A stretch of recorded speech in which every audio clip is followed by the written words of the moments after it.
পরিস্থিতি স্বাভাবিক রাখতে আধা সামরিক বাহিনীর টহলদারি কদমতলা থানা এলাকায়। শুক্রবার বিভিন্ন এলাকায় টহল দেয় তারা। ভোটের পরিবেশ নেই, সেই কারণে পিছিয়ে দেওয়া হয়েছে নির্বাচন।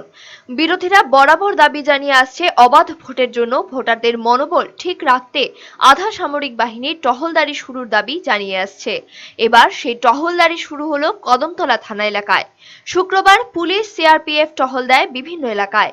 প্রায় ৯-১০ কিলোমিটার এলাকা জুড়ে চলে টহলদারি।